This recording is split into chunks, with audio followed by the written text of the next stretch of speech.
Aloha and welcome, ladies and gentlemen, to the Got Your Six podcast. This six-question podcast brings together high performers to share their methods, strategies, and ideas, delivered in an informative and, most importantly, actionable way that'll help you lead yourself and those around you from the battlefield to the boardroom. Coming to you every episode, I'm your host, Tony Nash. And into the breach. Nothing mentioned on this podcast is an endorsement or opinion of the Department of Defense. I got your six, we got your back. Got your six, we got your back. Got your six, we got your back. I got your six. Sixers, what an absolute treat we have today. Dr. Jannell MacAulay is here with us today. What hasn't she done? Where haven't you seen her is really the question that we're going to try to probably answer by the end of this. But she is absolutely everywhere. Doctor, thank you so much for being here today. Thank you so much, Tony. I'm excited to be here with you and your listeners. So on the Got Your Six podcast, we really highlight, how you leverage your time in the military and how you're applying it now. With all the different organizations that you work with, what would you say is one thing you constantly implement from your time in the military? So I think the really unique thing about a military career and experience is the ability to do various things underneath one organization. So in my career, I was able to collect a few degrees and get educated and ask interesting questions and critically think, lead people, and then become a technical expert, at my craft, which was flying airplanes. And so within that, I think it makes you a very versatile and holistic leader. And I think that is extremely valuable, both to your continued military experience and your ability to impact out in the civilian world. I will caveat this with, if you take advantage of the opportunities that exist, because I think there's some of us that spend our careers just stovepiped in, our specific skill set, and we don't take advantage of applying for programs or seeking out new and different opportunities to broaden our perspective. Now, is there a course, or how did you come to that conclusion? Was it because you were presented with these opportunities, or did you kind of read about that, or did you have a mentor along the way that really helped guide you down that road? I think it actually started with the way I was raised and my parents instilling this idea that I wanted to be in the driver's seat my entire life, which meant I needed to create more opportunities for myself so then I could make a choice as to the direction I would go, instead of being in a position where there was only one choice in front of me. And so even when I went to the Air Force Academy, and I think this is even just going to college, right? Applying to many different colleges to see what is the right fit for you. Then when I was leaving the Air Force Academy, I applied for various different programs, from pilot training to graduate school to physical therapy school, so that I could actually choose, right, the path that I wanted. Part of that also is developing the mindset that you don't always have to do it the same way that everyone else does. So having that kind of open mindset and way of looking at your future, where you can create a new path for yourself, one that resonates within an authentic space for you, not just because, hey, my boss did it this way, or I see a certain person that has accomplished something, so therefore I must accomplish everything that they did if I want to get to the end result of my career. Because I think we will sell ourselves short if we block ourselves into thinking along those lines. So that's been something that I think, that having that open mindset and that ability to also try things, right? I think a lot of people will see these opportunities and they don't even want to apply because they're afraid that they may get an unfavorable result from it or not get accepted, and the pain that comes with failure. But I think what also comes is experience and learning and growth. And you don't have to see it as a failure of something. You could just see it as, that was not the right opportunity for me in this moment, but these other things were. And so how do I chart a course that makes sense for being true to myself and the vision for the future I want to have? Right. And that's particularly important too, because I know you talk about this a lot, but self-selecting doesn't allow you to live a life of meaning and purpose. Absolutely. And I think the first part, even to that, is figuring out what meaning and purpose are to you. Many of us live in this, and this is, I'm going to geek out on some of the science, but the science about how we make decisions in our personal lives can really be boiled down to this idea of, do you make values-based decisions or rules-based decisions?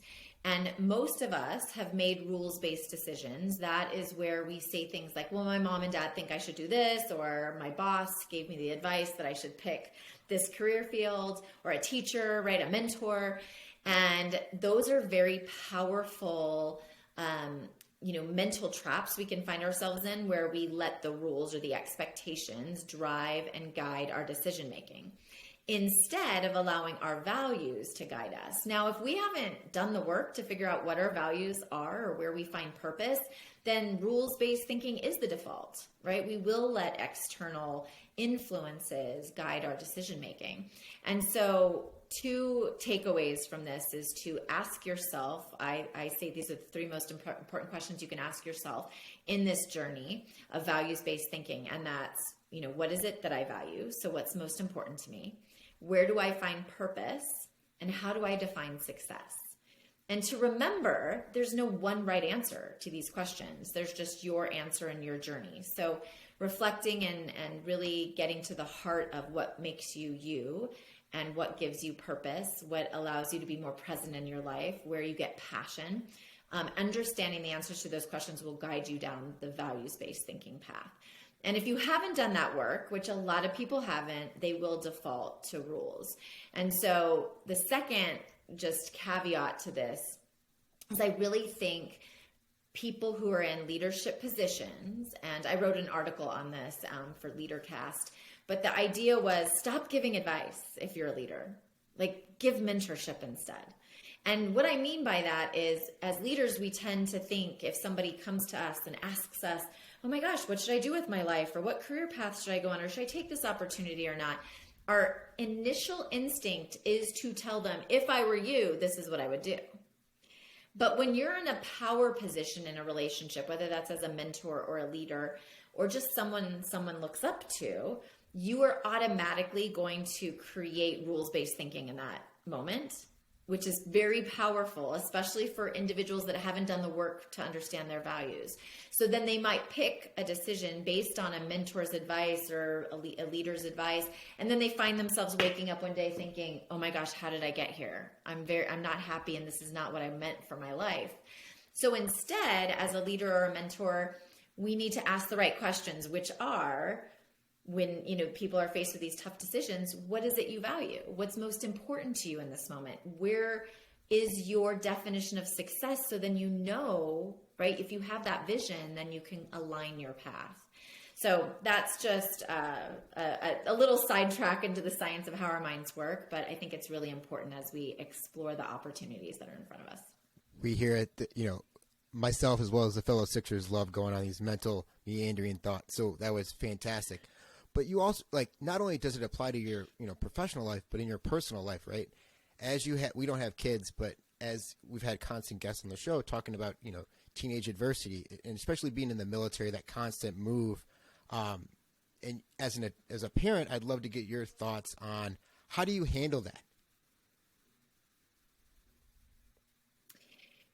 So messaging and language is really important, both in, the work that I do in mindset. How do you build a high performance mindset that sees stress in a new and exciting way instead of an overwhelming and degrading way? And so part of it is the language you use both with yourself, and so that you can model the right behaviors for your children, but then also the language you use with your kids. There's probably been many examples when we tell our kids, hurry up, put your shoes on, go, go, go, stop looking at the butterflies, right? Like, get out of the present moment. You should be anxious. You should be in a rush. And that's not normally, there are kids who have some just anxiety themselves, but many times we as parents, create the environment where they are learning, right? That I am supposed to be in a hustle. I am supposed to be stressed. I am supposed to be always, go, go, go. because of the behaviors that are in my environment. So as parents, we really need to bring awareness, because I think that's what we lack. It's not like any parent intentionally wants to create, right, these habit patterns in their kids. We do it without awareness. And so creating awareness is really the first skill set in solving these problems. And then once you're aware of what your behaviors are doing, then you can start to change your behaviors as well as the language you're using, both with yourself and with your kids. One day we recently moved to Utah and I learned how to ski. I was always a snowboarder. And so I learned how to ski, and my son, he was like 6 years old at the time, and I was teaching him how to ski too, or we were learning at the same time. And I remember standing at the top of like this black diamond one day, and we're both looking down, and I'm like, okay, all right, Andrew, we're going to dissect this. We're going to go this way first because it looks a little bit flatter, and then we're going to stop and we'll reevaluate. And the next thing I know, he just goes, bye, Mom, and like takes off down the mountain. And it was that moment that I was like, oh my gosh, there I was about to create anxiety and fear in him, where he just wanted to have fun. And we as adults lose our connection to joy, right? We lose our connection to the fun and the things that we do. And we're always like scanning for threats.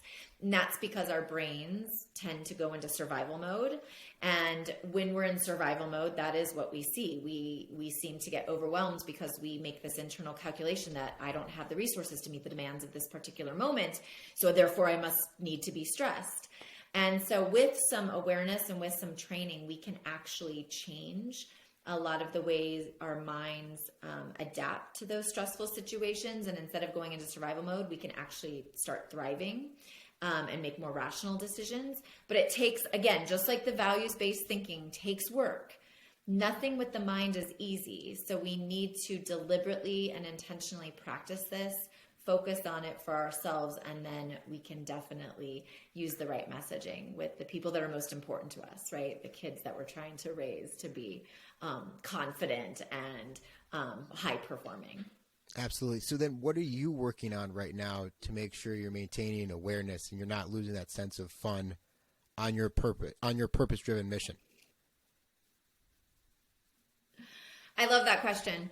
So my journey with mindfulness, or what I really call my mental push-ups, my daily mental push-ups, that is probably the number one skill set that I have found to be beneficial in my journey of being authentic and being fully present. I spent 20 years in the military as a very highly anxious person that listened to a lot of the stories inside my head that would tell me to like keep going, stay in the hustle, or you're not doing enough, you need to do more. Really living my life stressful moment to stressful moment, so that even when I was at the pinnacle of my success, many times I wasn't even able to enjoy it because I was already thinking about the next thing, right? The next stressor. And maybe some of your listeners can really relate to that. Because, you would make these deals inside your head, things like, well, as soon as I'm done with this project or this school program, I will finally pay attention to my kids or my spouse. That mental or negotiation. As soon as I'm done with this command assignment. Yeah, right? As this command assignment, then I'll take care of myself, right? I'll start working out like as soon as this happens. And in the meantime, another milestone's right behind it, and then you make another deal. And so our minds will play these types of games and take us down these rabbit holes. So my greatest skill set to help me live authentic and purpose and to be the guide and model that I want to be for my children is really my daily mindfulness practice, doing my mental push-ups, training my mind and my attention system to live more on the play button, right? To get out of this deal making and this iPod of our minds where we catastrophize about the future, we worry about the past, and just start to live more present and in the moment. And that in and of itself has been transformative for my personal and my professional life, because it has allowed me to accelerate my professional success without having to sacrifice my health and relationships all along the way. And then that's the greatest gift I can give to my kids, is to help them see that they can be high performing and badass, but they don't have to be unhealthy or unhappy in doing so. And with those mental push-ups, right, like any fitness routine, right, you should cater it to you and your goals. What do your mental push-ups look like? So the way I really teach and train mental push-ups is you should do about 10 to 12 minutes a day. That's really the sweet spot in the research to get the most benefit of keeping your mind and your attention system present. You know, when I talk about our attention system, I want you to think of it like a flashlight, right? Your attention system can be focused on what's going on right in front of you, or your attention system can be focused internally at your thoughts, feelings, and emotions. So high performance happens when our flashlight is external, right? Not when it's internal. We need to keep our flashlight external, and that's our attention system, right? That's where our focus goes. And so with that, you need to do about 10 to 12 minutes of training, right? Mindfulness and mental push-ups is a training of the mind to keep the attention system on the play button. So what I have personally found, though, is if I do like 10 minutes in the morning, by about 2 o'clock, those mental push-ups like have worn off and I start to get anxious again. So what is more effective for someone like me is to do 10 to 12 1-minute intervals throughout the day.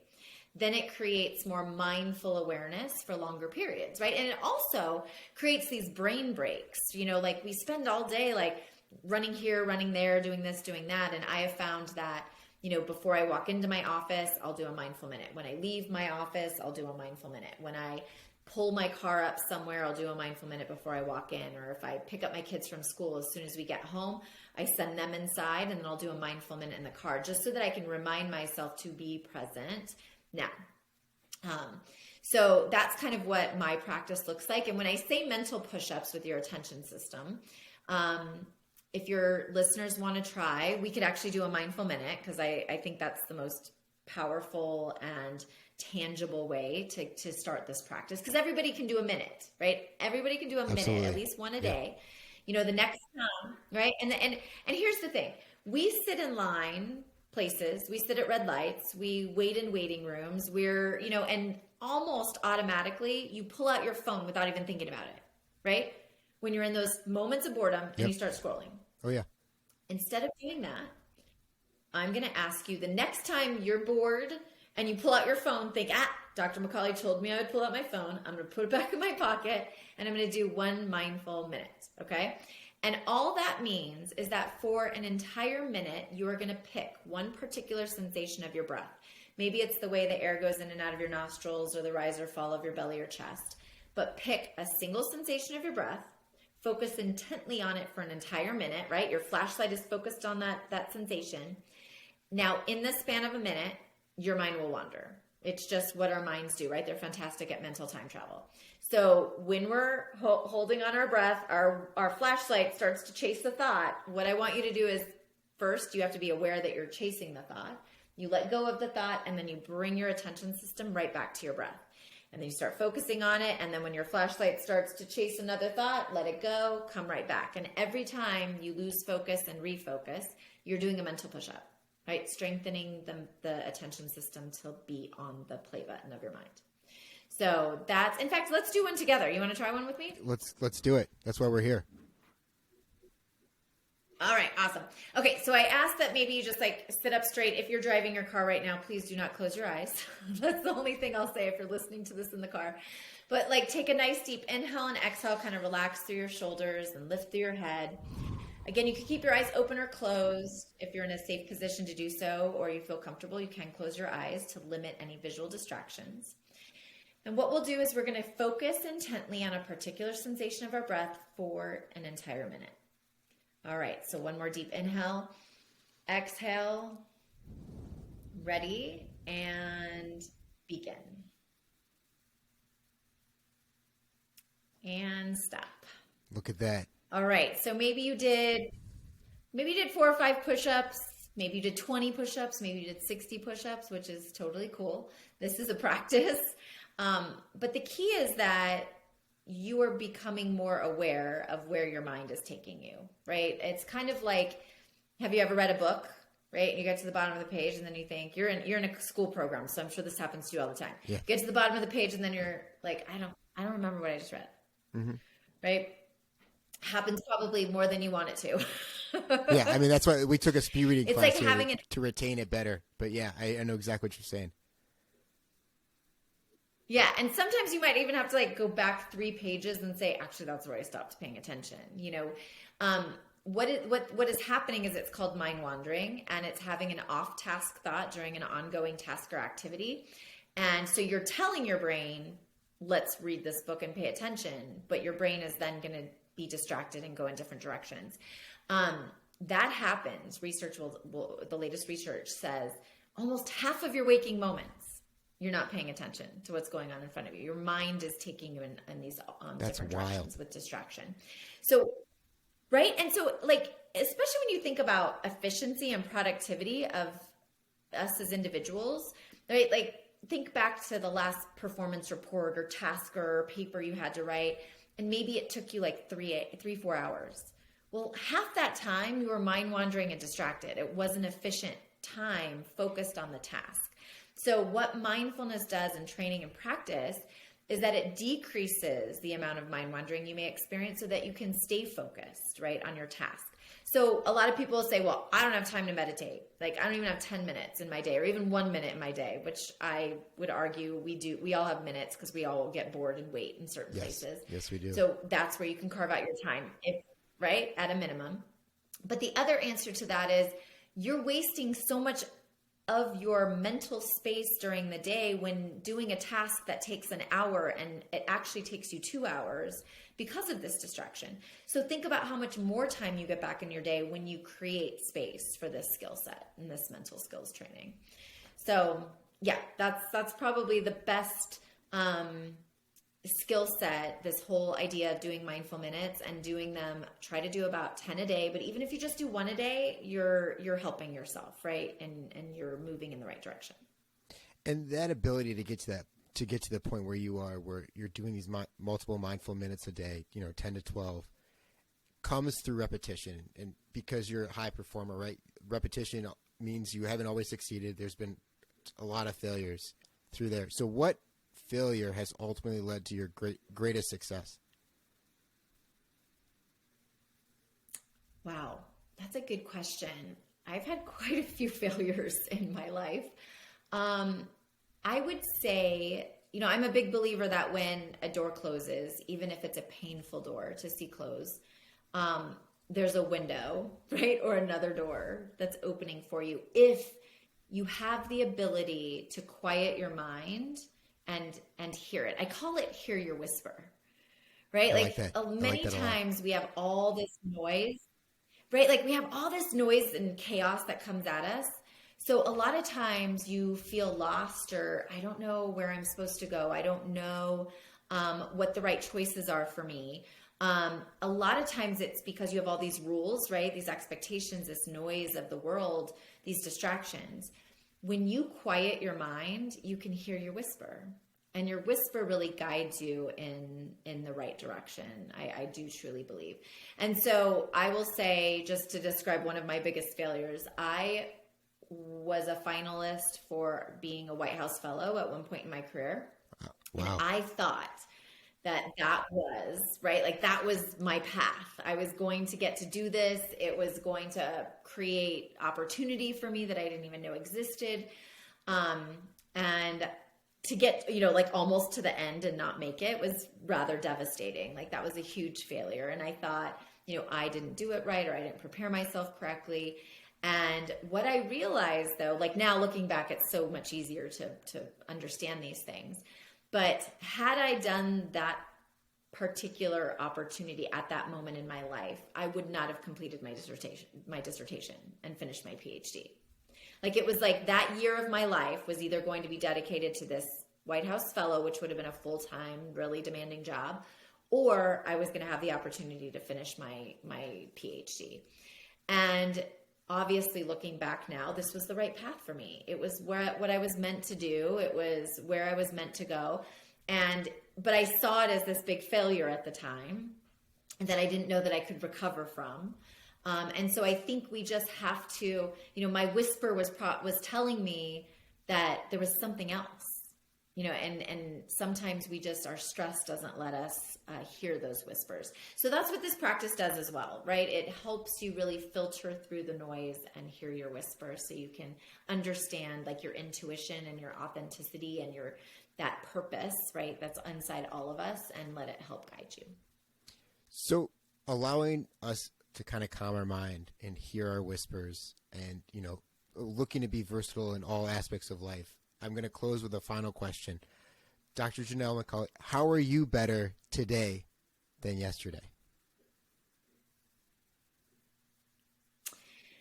Ooh, I have a morning mindset routine, and it's part of my mental skills practice where every day, if you don't have something to anchor on in the morning, I find that most people wake up and do one of two things. They either wake up and get a pit in their stomach and just think, oh, another day, or they think back again, like, oh, I did this yesterday and I so regret it, or I can't believe I said that, or whatever it was.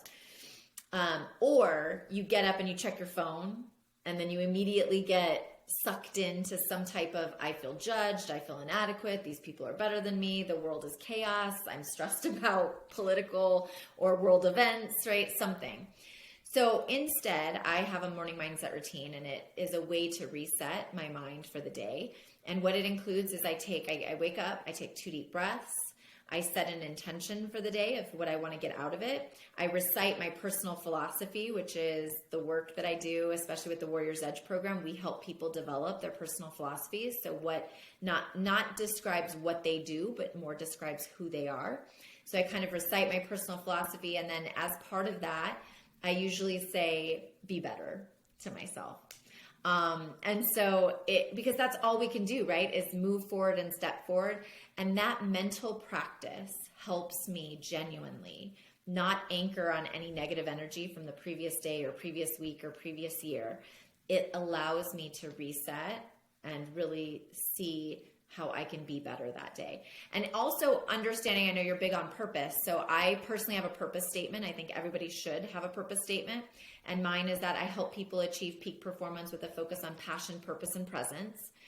And so some days I get to do things like this, be on podcasts, teach workshops, give keynote speeches. So I'm helping and impacting people in that way.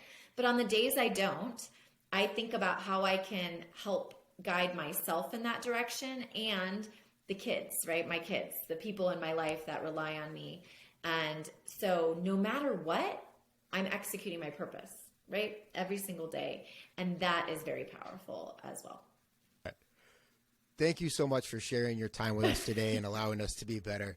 And I know you're doing incredible work over with Warrior's Edge, which you work with, Coach Pete Caroll from the Seattle Seahawks. Where can people go to contact you, find out more? Please let us know, because I know you're everywhere. So I have a social media presence. I will admit I have a very healthy relationship with social media, but anyone can connect with me on any of the platforms under Jannell MacAulay or Dr. Jannell MacAulay. Additionally, I have a website, JannellMacAulay.com, where there's information on my programming, on my work, and then also competetocreate.net/Warrior's Edge, or if you Google my name and Warrior's Edge. We have a website that really tells about the 16 principles of mindset that we teach. And then you can fill out a form on the website if you're interested in learning more about bringing Warrior's Edge and those mindset principles to your organization. Or we have a digital platform where you can actually take the course yourself. It's about 8 to 10 hours of a self-paced training in the 16 principles of mindset. So everything from optimism and mindfulness and trust and recovery, and part of this self-discovery, understanding your personal philosophy and purpose and vision is all inside that platform. So you can have a very unique and customized experience in the space of learning some of these mindset skills.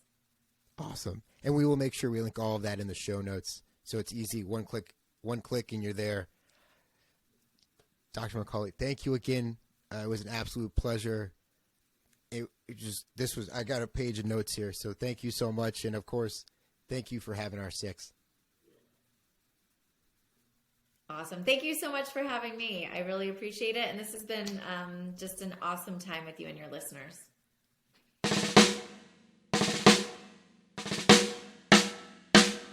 I don't know what you've been told, Sixers, But the lawyers would like us to remind you that the views, opinions, and comments expressed on the Got Your Six podcast are solely those of the hosts or guests, to include current and previous Department of Defense employees, and should in no way be considered the opinions of or endorsements on behalf of the Department of Defense or any of its components, divisions, contractors, or other current and previous staff members.